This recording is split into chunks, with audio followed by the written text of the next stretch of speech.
we had a pretty good time until I think in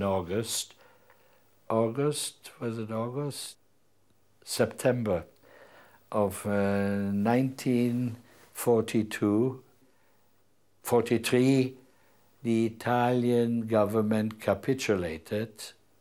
This was your life, being chased, being gone through all these problems, that was it. That was your fate. Comme a toujours dit mon père, la guerre, on me l'a imposée. Mais il y a plusieurs façons de faire la guerre. On peut la faire humainement.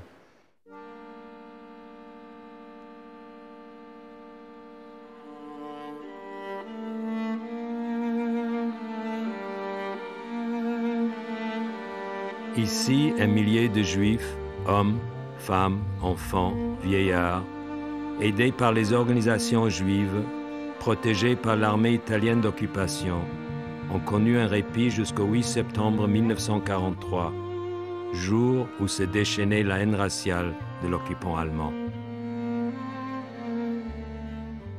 Curieuse situation, une armée d'occupation qui protège des gens persécutés dans le pays qu'elle occupe. Quindi la domanda sorge spontanea: si tratta di una protezione, si tratta di salvataggio umanitario degli ebrei o si tratta di una politica di natura diversa?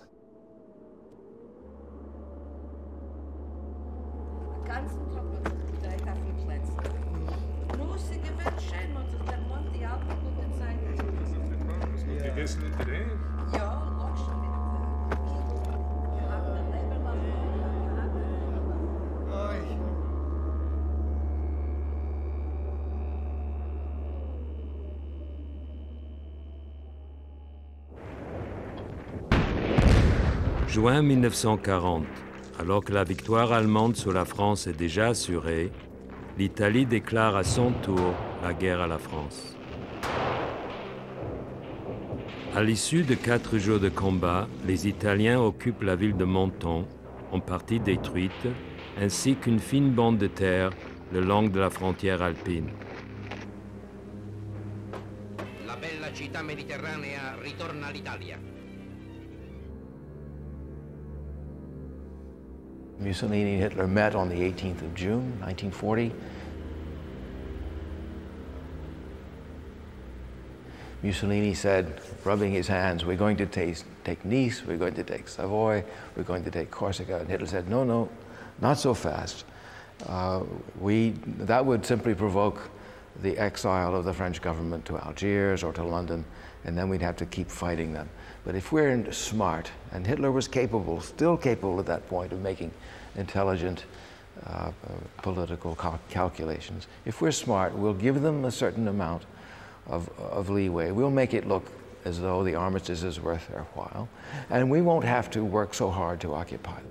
L'armistice crée une zone nord occupée par les Allemands et une zone sud sous contrôle du gouvernement de Vichy, avec à sa tête le maréchal Pétain. Vichy conserve aussi, en partie, le contrôle de l'administration et de la police dans la zone nord. There's a very widespread view that France was under the boot of the Nazis and that everything that happened in France from between 1940 and 1944 was the result of German pressure. The Germans had the power, the Germans did whatever they wanted, and that was quite true in 1944. In 1940, Vichy had some leeway. Vichy had its own anti-Jewish program. Pour les Juifs, les discriminations et persécutions vont commencer aussi bien en zone nord qu'en zone sud. Les déportations débutent en mars 1942. Les Juifs qui vivent en France en 1940 sont pour une grande partie établis depuis des générations. Les autres sont des réfugiés récents qui ont fui l'antisémitisme de l'Europe de l'Est, la montée du nazisme en Allemagne et les premières victoires allemandes en Europe de l'Ouest. Des réfugiés dont certains ont déjà fui un ou plusieurs pays avant d'arriver en France. Début novembre 1942, changement de scénario. Les Alliés débarquent en Afrique du Nord, jusque-là sous contrôle de Vichy et des pays de l'Axe. Pour prévenir une invasion alliée, l'Allemagne et l'Italie occupent le sud de la France, où l'administration de Vichy se maintient malgré les forces d'occupation. Quelques 140 000 soldats et officiers italiens occupent une dizaine de départements, une zone allant de Grenoble à Bandol, incluant les Alpes-Maritimes, Nice, la Côte d'Azur et Monaco. La Corse est occupée par environ 75 000 militaires italiens, soit à peu près un soldat pour 3 habitants. Au moment où la 4e armée occupe la Provence, la Corse et les Alpes du sud et même du nord, il y a des Juifs en Italie qui sont discriminés, sinon persécutés. En septembre 1937, Mussolini fait un voyage en Allemagne. Et ce voyage, à mon avis, joue un rôle décisif dans l'élaboration de la décision de l'antisémitisme d'État. Il revient très impressionné. Moins d'un an plus tard, le 8 août 1938, la propagande fasciste lance un bimensuel raciste et antisémite, La défense de la race. De septembre à novembre, les lois raciales sont adoptées. Lorsque sont adoptées ces lois raciales, qui sont des lois, donc ces lois anti-juives, parce que c'est essentiellement de cela qu'il s'agit, ce sont des lois d'exclusion qui vont très loin, qui sont extrêmement sévères et qui visent véritablement, c'est d'ailleurs l'un des slogans de la propagande, à séparer les Juifs du restant de la population. Quando dalla sera alla mattina si perse il lavoro, non si poté più andare a scuola, immediatamente avvenne una sorta di passaggio a una categoria inferiore, insomma. Si era più cittadini come gli altri, ma si apparteneva a una sorta di categoria, una serie B, insomma. Si era soggetti di storia, non più protagonisti di storia. En revanche, il n'y a pas, de la part du régime, de volonté de susciter des phénomènes de violence physique, de pogrom. Paradoxe, les milliers de Juifs qui trouvent refuge en France, dans la zone italienne, ne vont pas subir les lois raciales italiennes. Fait unique, cette période d'une dizaine de mois sera le seul moment dans toute la guerre où les Juifs vivront sans être inquiétés dans un pays occupé. Grâce à la volonté italienne, ils ne seront pas livrés aux nazis, malgré les pressions de l'administration de Vichy et des Allemands. Ces documents, comme tant d'autres, en témoignent. Si les Italiens maintenant prennent la défense de tous les Juifs de nationalité étrangère, la continuation d'une politique anti-juive dans notre sens est impossible. Signé Dr Knorren, SS Standartenführer. À partir de l'occupation italienne, et surtout à partir du mois de mars 1943, quand on est assuré que dans la zone occupée par les Italiens, on ne sera pas remis aux Allemands, il y a un afflux qui se produit. C'est-à-dire qu'il y a une partie des Juifs de Marseille, qui eux sont occupés par les Allemands, qui vont franchir ce qu'on appelle la ligne de démarcation, c'est-à-dire Bandol, sur la côte, la frontière entre les Bouches-du-Rhône et le Var, pour venir s'installer dans les Alpes-Maritimes, et en particulier dans la région de Nice. Ce qui fait que, très rapidement, la communauté juive va grimper jusqu'à 20 000 en avril-mai 1943 et 22 000 en juin 1943. Bon, ensuite, ça sera encore plus.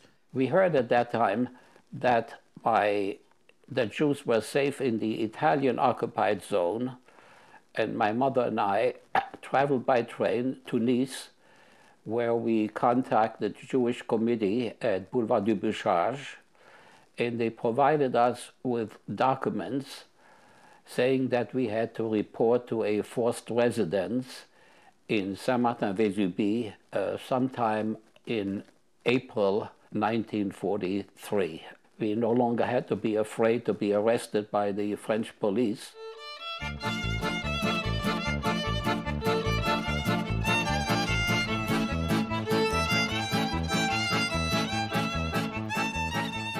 We arrived in Saint-Martin-Vésubie, where there were many, many Jews standing, and these people were talking all kinds of languages, German, Polish, Yiddish.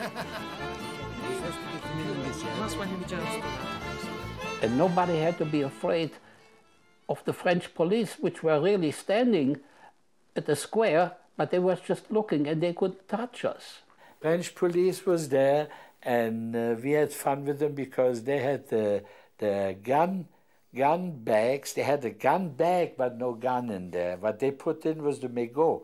You know, cigarettes, what the Jewish people got from the Italian were smoking. They were ramasser de mégot in French. They say they were picking up the stubs from the cigarettes that the Jews were throwing away and rolling their own cigarette when they have enough stubs. And they couldn't touch us. They could not ask us for paper. So twice a day, we had to report to the Italian authorities. I had number 428, and I had to give my number in Italian, 428. But that was really for our protection. We didn't mind to have to report to the Italians. À Saint-Martin-du-Juby, il y a environ 1500 habitants. Avec l'arrivée des Israélites, nous nous sommes trouvés près de 3000 ici tout d'un coup. Ils étaient plus nombreux que nous, hein. Ils étaient plus nombreux que nous. On se demandait pourquoi. Puis après, on a appris que c'était parce que ils étaient chassés d'ailleurs, de l'Allemagne, de plusieurs endroits en France. Alors ils s'étaient réfugiés ici, parce qu'avec les Italiens, ils s'entendaient mieux que... Mais moi, pour moi, les Juifs à Saint-Martin n'ont pas été malheureux. Hein. Ça, Non, tout le monde a... Non. Non, on était bien avec eux. Hein. Moi, je sais qu'à un moment donné, avec une centaine d'Israélites, on allait s'amuser où il y a le terrain de foot maintenant, et là, on jouait comme des fous.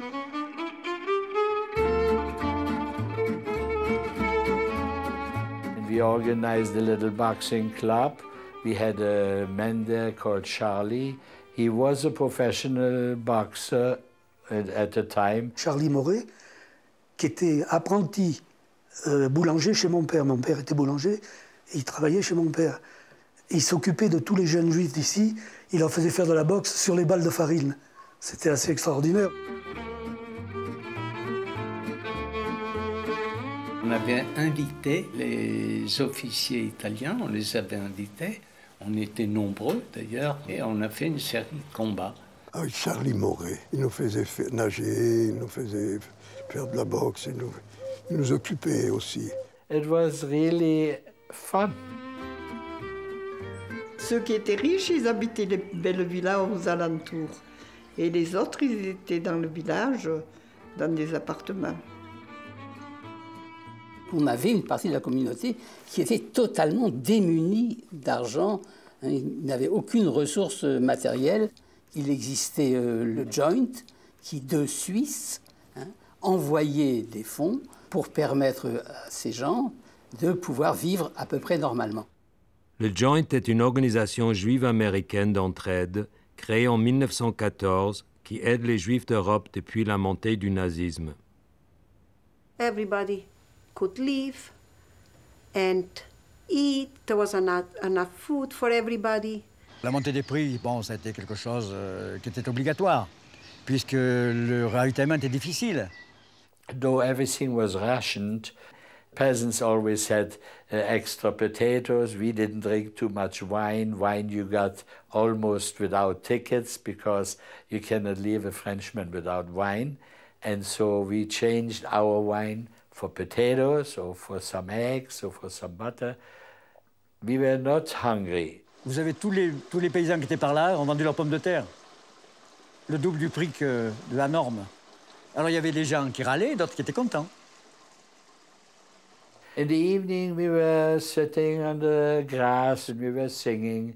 We learned Italian songs and my sister was singing Gira, gira, biondina, l'amore, la vita, cotera si fa. On n'était pas en occupation, voilà. On avait l'impression de ne pas l'être. Well, you were happy to be there. It was a welcome change from the months or years of being chased to be in a place where you felt safe. You didn't know when it would end, but you really didn't give it any thought. You lived day by day. Quindi era ovvio che queste popolazioni che percepiscono queste résidences assignées come un'oasi fossero alla fine ben contente di rimanerci. e d'altra parte è chiaro che con il minimo sforzo le autorità militari italiane, che avevano altre cose ben più gravi, ben più urgenti a cui pensare, concentrassero i loro sforzi sulla preoccupazione principale, che era combattere il nemico.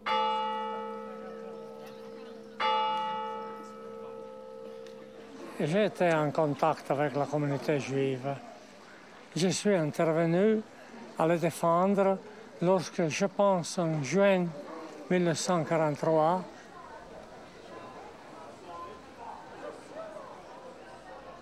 un groupe de miliciens de Vichy était venu pour déporter 12 ou 13 des juifs plus éminents. Je suis intervenu avec un soldat et je leur dis, messieurs, vous ici n'avez rien à faire, parce que ici c'est zone italienne, alors vous dérangez tout de suite, mais on va déporter les juifs. Non, non, non, vous ne déportez personne. Je vous donne 5 minutes pour déranger. Et dans ce moment, j'ai vu mes soldats qui mettent la balle dans le canon de fusil. Et alors les autres ont regardé et depuis on dit, ah ben, 4 fronts et sont partis.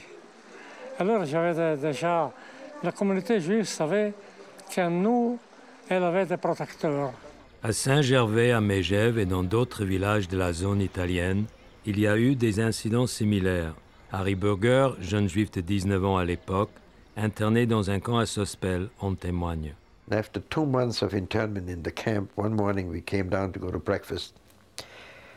I already had started to speak Italian at that point, because I was hanging around with the soldiers. And one of them took me aside and says, don't go out now, there's trouble outside. And I peeked out the little window and I saw at the other side of the entrance gate 2 tanks of the SS lined up. 2 trucks, each one had about 20 or 25 SS soldiers on it. They were lined up with machine guns, they had bazookas, they had all kinds of equipment that I never heard of. And they were lined up and they demanded from the Italians to surrender all the Jewish inmates immediately. And of course the Italians said, no, we can't do this. So they lined up their little guys with the little tanks and the little bazookas, and they were so little by comparison, and the others were so frightening, and the Italians were so cute, you know, and they were lined up and they were going to give them a fight. And then the incredible thing happened. It was a standoff for about maybe 20 minutes, and the Nazis packed it up and left.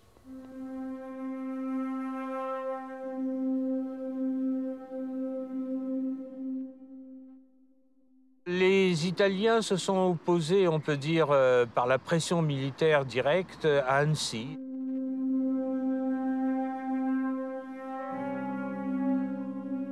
En encerclant la caserne de gendarmerie où des Juifs avaient été arrêtés en février 1943. À Paris, il y avait eu un attentat contre 2 officiers de la Luftwaffe et 2000 hommes juifs devaient être arrêtés pour être déportés dans le territoire de l'ancienne zone libre. We were occupied by the Italians, which was the best thing that ever happened to us. Ils étaient vraiment gentils. Let me say one thing about Italians. They were pussycats. Pendant que des dizaines de milliers de Juifs trouvent un répit dans la zone italienne, ailleurs, la destruction des Juifs d'Europe, la Shoah, continue.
Ben, ils avaient la synagogue, je ne me souviens plus de la villa, si c'est les Pervenches ou sur la route du Bourréon. Il y avait aussi une école juive, ainsi que l'ORT, organisation juive dédiée à la formation professionnelle. So, and we could, even they put our art school, can you imagine? So really, I don't know, and I went there, because I went to the art school in Nice. And so I wanted to go on in the art school in Saint-Martin, but that was just for a few months that they had to close it. And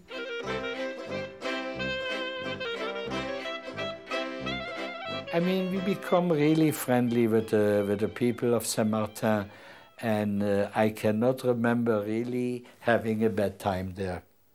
Do you remember a woman called Carmen who worked in the bakery? Yes. Tell us about Carmen. Well, it was she was not a woman, she was a girl our age, and everybody was in love with her. Everybody, you talk Carmen, oh, she's my girlfriend. Ah, she cannot be your girlfriend because she's my girlfriend. I mean, Carmen went around in the population of the teenagers.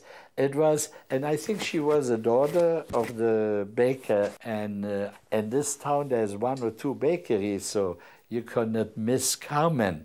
J'étais vendeuse à peine. J'étais pas la propriétaire de la boulangerie. Mais ça fait rien, je pochais des tickets, je leur en donnais à tous. Elle était sensationnelle, cette fille. Elle nous organisait tout le temps des sorties, des balles. Tout le temps, avec les Juifs et les jeunes d'ici, hein, tous ensemble. Ils allaient danser tout le temps.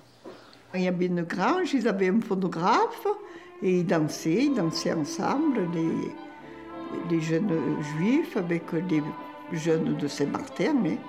C'était le beau temps, hein. C'était merveilleux. Hein. Et ils allaient danser le soir avec mon frère, avec Jacques. Les amis. Ah non. Mais il avait 18 ans et moi 20 ans. Hein.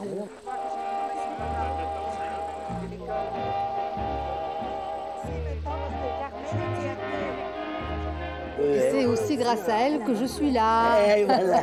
Parce que s'il n'y a pas maman, il n'y a pas moi. Merci Carmen. Non, c'était le bon temps. Were your parents worried at all? My parents were always worried. My dad always was seeing things in the future, you know. Sometimes good, sometimes not so good. But he said, we are not finished with him until we are finished. Because we don't know, he said always, we don't know what this mamzer has in his head. And this is for the Jews, he will come wherever we are.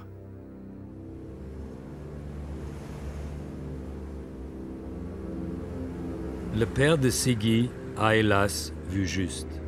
En Italie, le débarquement des Alliés entraîne la chute et l'arrestation de Mussolini le 25 juillet. Le maréchal Badoglio est nommé chef du gouvernement et des négociations sont entamées avec le chef des forces alliées, le général américain Eisenhower. Début août 1943,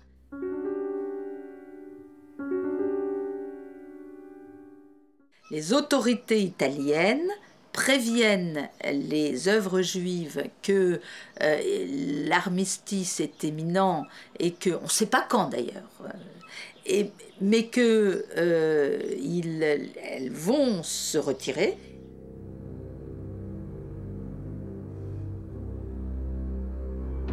Les Juifs sont très préoccupés de leur destin.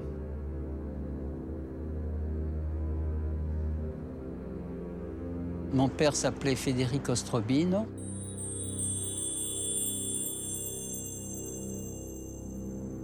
Et c'était un des officiers d'occupation, un des responsables. Il avait fait un petit journal avec des dates. 8 septembre, 20h30. Finalement, la nouvelle arrive. L'Italie a demandé l'armistice. On parle de paix sans condition et de lutte avec des Allemands.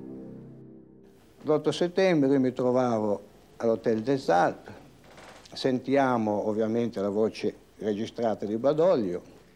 Il governo italiano, riconosciuta la impossibilità di continuare la impari lotta contro la soverchiante potenza avversaria ha chiesto un armistizio al generale Eisenhower.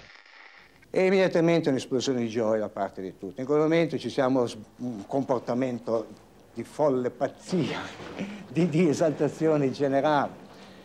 Però non sapevamo che cosa fare. Indubbiamente degli ordini precisi non li abbiamo avuti. E dal proclama si capiva soltanto una cosa, che la guerra era finita, che gli anglo-americani non erano più nostri nemici, che i nostri amici non erano più amici. Cioè, in poche parole, i tedeschi potevano essere in quel momento, da quel momento dei nemici potenziali. This is General Dwight D. Eisenhower, Commander-in-Chief of the Allied Force. The Italian government has surrendered its armed forces unconditionally. Riesco a mettermi in contatto col comitato ebraico e organizziamo in qualche modo questa fuga. Ovviamente nel frattempo molti erano già fuggiti attraverso ad altri passi. Comunque nella sera dello stesso giorno riesco a raccogliere ai piedi della salita che poi conduceva, ovviamente che conduce al Colle di Ceriegia, una massa di ebrei che io potrei valutare a circa 400 persone. 9 septembre, 11 heures. Fuite précipitée, danger allemand. 21 heures. Je peux rentrer à Saint-Martin en voiture. Je préviens R de la possibilité de fuir en Italie.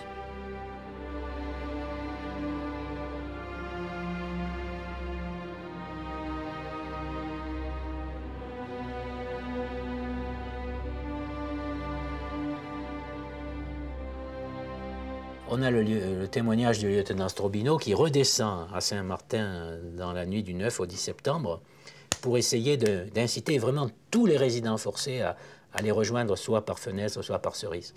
Strobino savait que les Allemands marchaient sur Saint-Martin, mais ce que ni lui ni les réfugiés ne pouvaient savoir, les communications étant coupées, c'était que les Allemands commençaient à occuper le nord et le centre de l'Italie. Traverser le col de Cerise, c'est pas facile. Il y avait beaucoup de femmes, des enfants.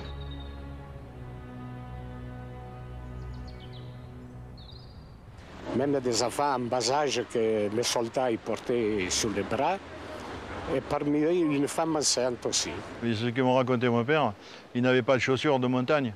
Alors quand on sait pour l'avoir fait le col des Cerises, la difficulté que ça représente en temps normal, mais alors en hiver, par des gens qui sont mal chaussés, qui ont des enfants à porter, qui ont des femmes enceintes. Donc, difficulté au maximum. Pour des gens qui n'étaient pas entraînés à la marche, qui venaient de passer des bons moments sur Saint-Martin-Vésubie, mais puis 2 jours le lendemain, comme ça, ça a été un exode. Donc, à partir en catastrophe comme ça, c'est horrible.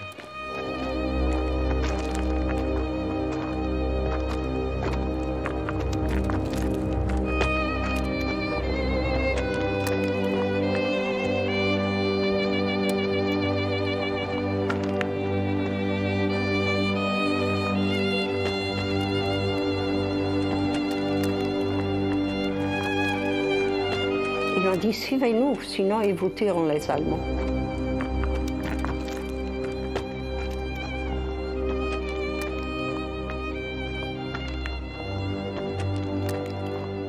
We know as long as the Italians were there, we are safe.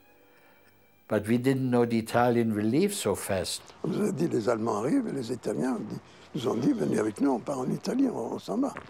Et comme ils ont dit on s'en va, on les a suivis, on est parti avec eux. We didn't know how long we're going to go, how far we're going to go. All we know is we wanted to go to Italy. And we thought since the armistice was signed that Italy would be occupied by the Allies. We were so close to the Italian border, we figured that if you crossed the border, you would find the Allies. The commandant came out and told everybody that if you want to be safe, I can only tell you, if you want to go over the border, we won't stop you. And the faster, the better.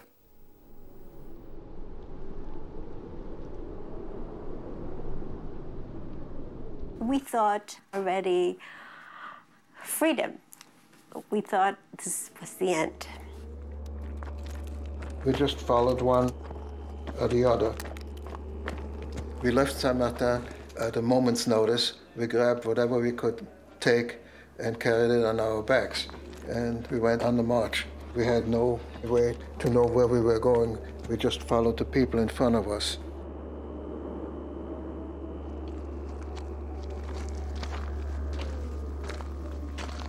I was wearing a pair of boots made out of an old pair of shoes. The leather sole was cut off and a wooden sole was put underneath. And it certainly was no way to climb a mountain.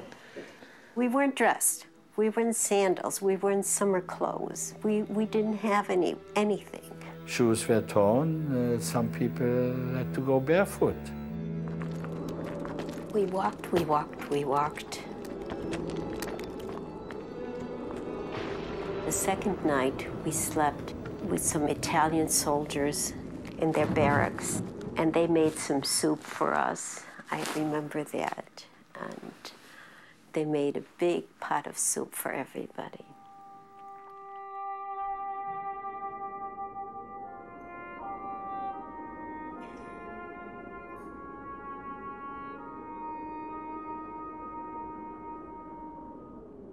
Ho trovato la grande massa dei profughi ebrei. Allora ho dato subito ordine che noi cedessimo alle donne incinte o ai vecchi i nostri posti per dormire, e che gli dessimo da mangiare in qualche modo. E allora io in quel momento mi sono trovato in una terribile situazione, perché ho pensato, se in questo momento mi arrivano addosso i tedeschi, io questa gente non l'abbandono. Comunque, per incoraggiare questi, ho piazzato una mitragliatrice sulla strada in modo che loro capissero che io ero pronto a aprire il fuoco contro i tedeschi se arrivavano, no? Je n'ai jamais vu mon père pleurer, mais là, il y avait des larmes quand il expliquait les femmes enceintes, les enfants qui devaient passer le col par des températures abominables, où il était obligé de leur fabriquer des bottes, attacher des couvertures aux pieds pour qu'ils puissent marcher un peu plus confortablement.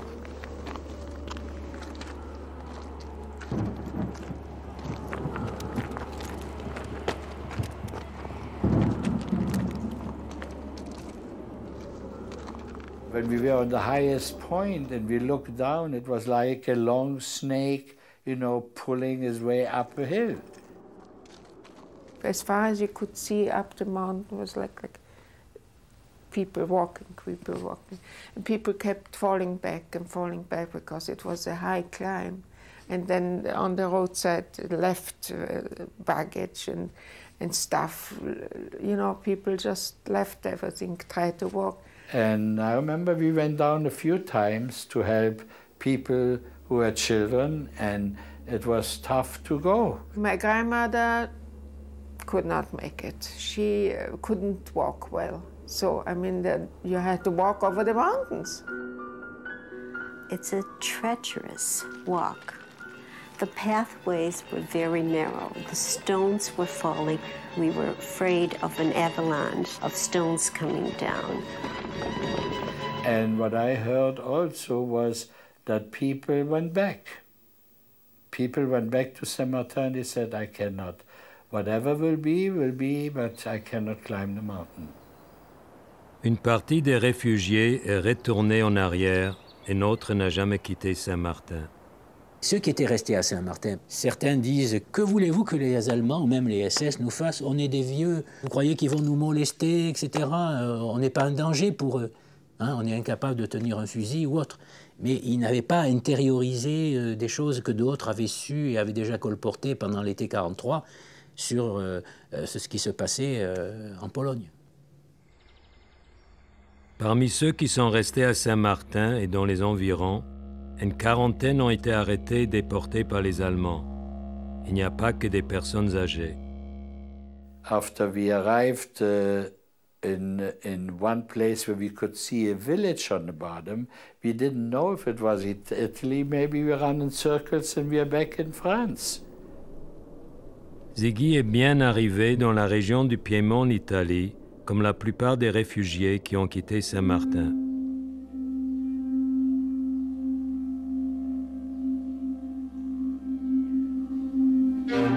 Naturalmente anche qui abbiamo avuto il triste passaggio delle truppe tedesche. La comunità di Cuneo ha avuto una triste esperienza, l'esperienza di accogliere 1200 ebrei reduci dalla Résidence forcée di Saint-Martin-Vésubie e 1200 ebrei sono arrivati nelle nostre valli e precisamente a Borgo San Dalmazzo, 8 chilometri da Cuneo. Su 1200 ebrei sono stati presi e messi in un campo di concentramento 357 ebrei, dei quali sono tornati in 18. Gli altri sono morti ad Auschwitz.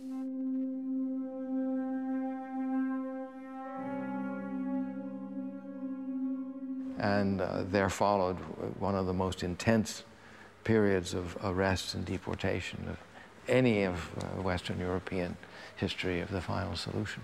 In September 1943, there was this dreadful transformation of the situation when Italy leaves the war.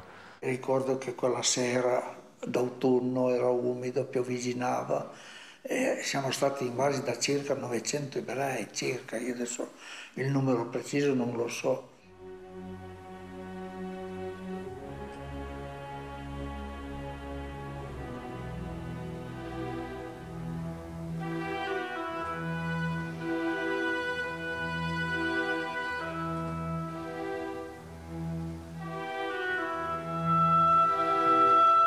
Quand nous sommes arrivés donc à ce village de Valdieri, il y avait des grandes affiches qu'il fallait immédiatement se présenter. The Germans had posted notes on the street that all foreigners, they didn't say Jews, had to report in a caserma degli Alpini before a certain time on September 16, 1943.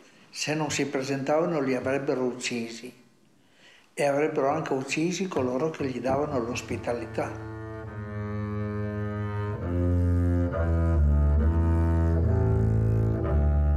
Ceux qui ont eu la naïveté ou qui étaient épuisés, exténués avec des enfants, des bébés, qui ont fait cette marche, qui n'en pouvaient plus, ils se sont présentés immédiatement. Ils étaient arrêtés et envoyés vers le camp de Borgo San Dalmazzo, où on les a déportés.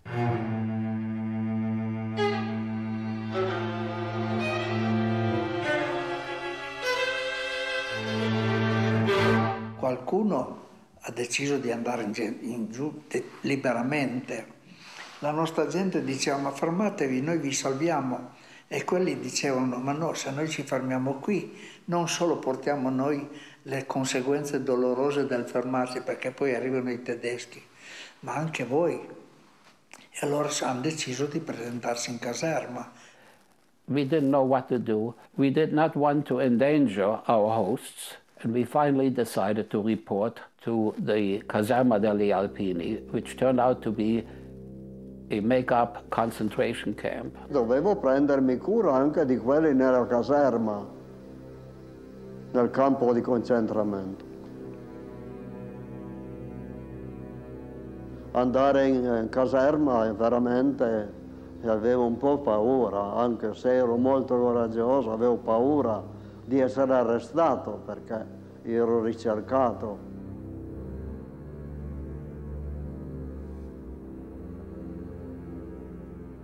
Da lì arrivavano fondi, carte false, documenti.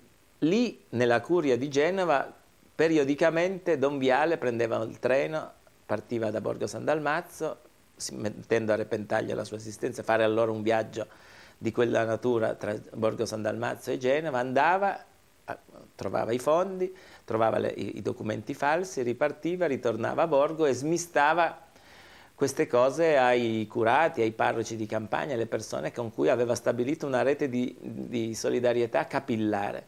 E quando l'arcivescovo mi disse di fare un'assistenza morale, io un po' umoristicamente gli ho detto: ma si tratta di ebrei, assistenza morale, quelli avranno fame, quelli non avranno soldi, avranno bisogno di ben altro, anche l'assistenza morale, certo, per tenerli su di spirito.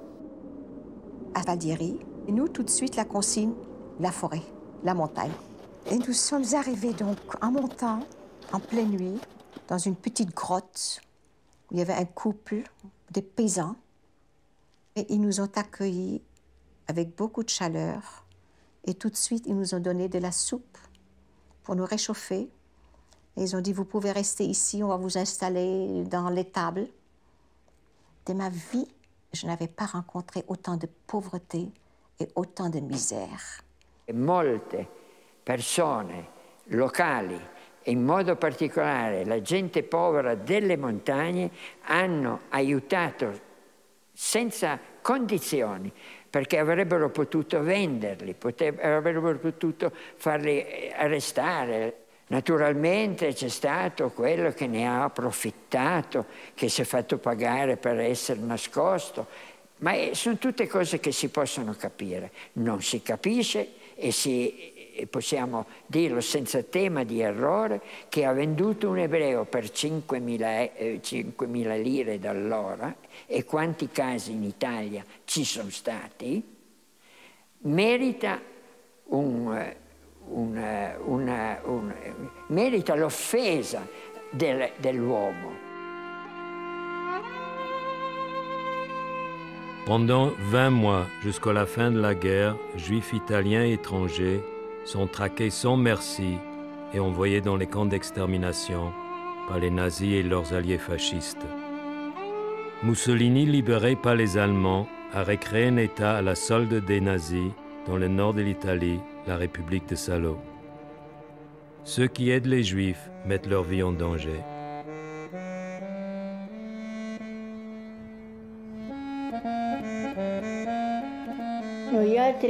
Noi altri siamo andati su, abbiamo trovato quella bambina, era seduta al cono. Davanti a una baita. Davanti a una baita, la baita era rotta, non aveva il coperto, non andava più perché il padrone era partito. Noi altri non ci abbiamo parlato, ma abbiamo visto che c'era gente dentro quel casolare, c'era ancora gente, ma noi altri non siamo andati in fuori, siamo subito venuti a prendere da mangiare, perché io ci ho detto a mia sorella, andiamo a prendere un po' da mangiare, questa gente qua hanno fame, era bianca come così. E allora siamo venuti, ci abbiamo portato su. Mamma aveva il pane, ci abbiamo portato su il latte bollito e dopo siamo andati su ma non volevamo che nessuno vedesse tanto perché sa bene. E avete trovato questa bambina, questa famiglia, chi erano? Erano ed ebrei. Sì, ma quanti erano? 7. E avevamo paura. Aspetta. E andavamo su tutti i giorni e certe volte di sera andavamo a prendere quella bambina, la portavamo a dormire nella nostra stalla e un giorno sono venuti i tedeschi, si sono scappati. Papà li ha portati in una baita vicino a un burrone. La nostra baita, la baita c'è. Nella baita del mio nonno. Walter Marx a été sauvé de la déportation du camp de Borgo par Nella Giraudot.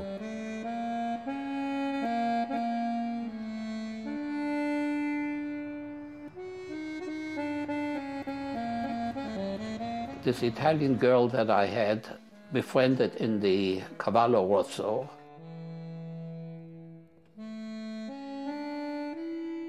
came to see me twice a week, and during one of her visits she told me that she learned that all the inmates of the camp in Borgo San Dalmazzo had been sent away in cattle cars. Walter ne retrouve Nella qu'en 1998, lors de l'inauguration d'une stèle à Borgo en l'honneur des gens de la vallée qui aidèrent les Juifs de Saint-Martin. Sont aussi présents Enzo Cavaillon et des anciens réfugiés de Saint-Martin, dont Charles Roman. Mi ricordo anche della giovane figlia di un albergatore di Borgo che veniva a visitarmi all'ospedale di Cuneo 2 o 3 volte alla settimana.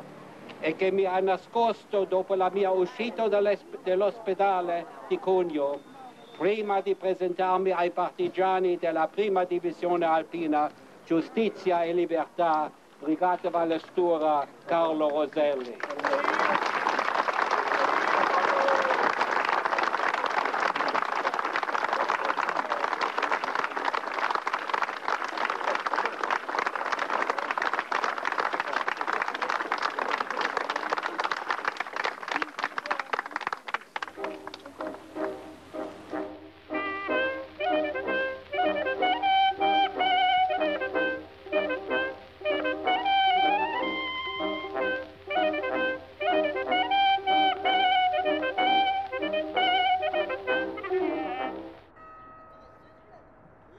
À l'arrivée des Allemands en septembre, Jean-Claude et Cécile Dreymann furent cachés à la gendarmerie, le premier par le gendarme Mangan, sa sœur par le gendarme Fougère.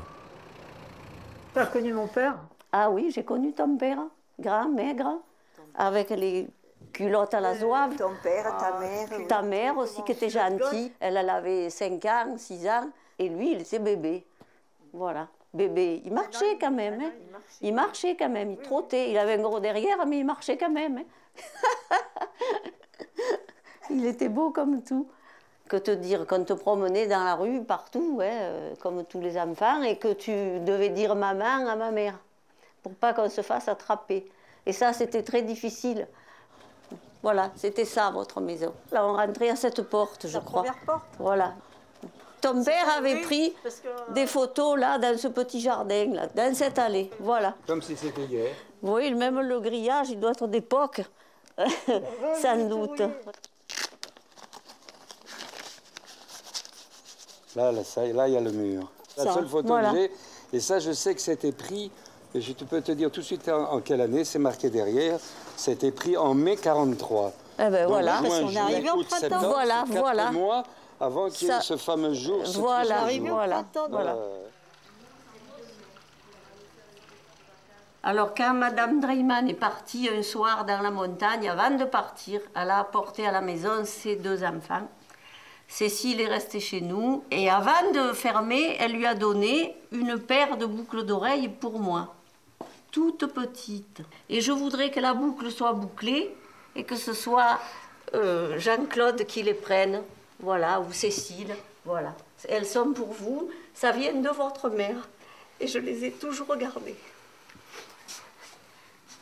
Et je vous les donne volontiers parce que je trouve que c'est un cycle qui se ferme. Parce que je vous croyais tellement tous morts. J'ai décidé ça le jour où j'ai su que vous étiez vivants. Pleure pas. Allez.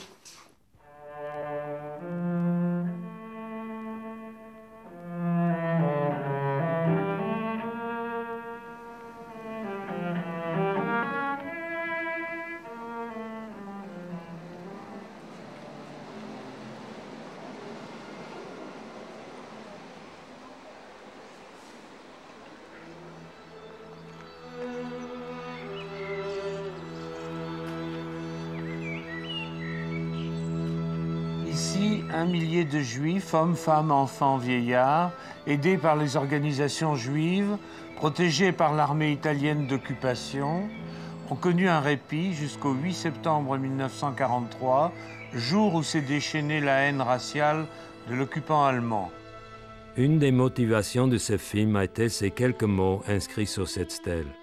Des mots qui honorent une armée d'occupation, des mots uniques. Une question demeure pourtant. Est-ce que les intentions de l'armée italienne étaient purement humanistes lorsque l'on sait que les Juifs ont été persécutés en Italie dès 1938 et qu'on connaît les atrocités commises par les armées fascistes en Éthiopie, en Yougoslavie et ailleurs contre des partisans et des populations civiles? Lorsque Ribbentrop est intervenu auprès de Mussolini pour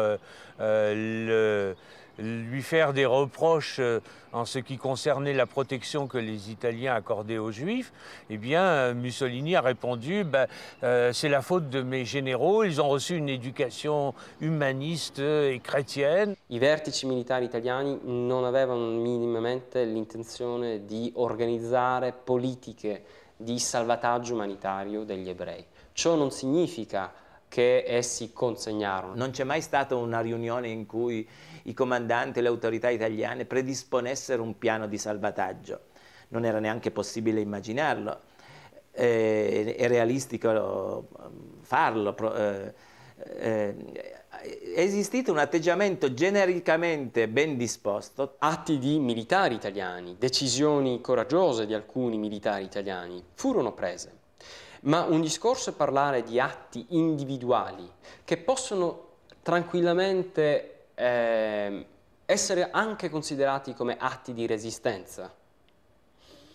Sono indubbi, ma da lì a pensare che atti individuali di resistenza diventino atti politici di un regime antisemita, su questo punto sono in assoluto disaccordo. It was a complex and difficult situation, this administration of the Italian occupation zone in southeastern France. Because the Vichy regime still had some kinds of jurisdiction as long as they didn't do anything that contradicted what the Italian occupying forces wanted. Meanwhile, the Germans were just across the Rhone River and watching every move and hoping that Jews would come across, that they could deport the Jews who were under Italian control. The Vichy authorities in southeastern France also wanted to deport those foreign Jews in the Italian zone. And that was primarily because they had promised to deliver certain numbers of Jews to the Germans. Le autorità francesi, per dimostrare che essi avevano completa autorità nei territori francesi, nei territori metropolitani e in Corsica, e che quindi l'autorità degli italiani era nulla. E quando potevano scavalcavano le autorità italiane prendendo direttamente accordi con i tedeschi. Questo secondo fatto, sia per le autorità politiche a Roma, per Mussolini e per le autorità del Ministero degli Affari Esteri, eccetera, a Roma, sia per le autorità militari in Francia metropolitana, era qualcosa di assolutamente inaccettabile, perché se si fossero piegati a questa logica avrebbero perso proprio la loro autorità nei confronti delle popolazioni occupate e quindi mantenere l'ordine e la sicurezza nei territori militarmente occupati sarebbe diventato assolutamente impossibile. The war was winding down. It appeared that the Germans and their Italian allies were not going to win the war.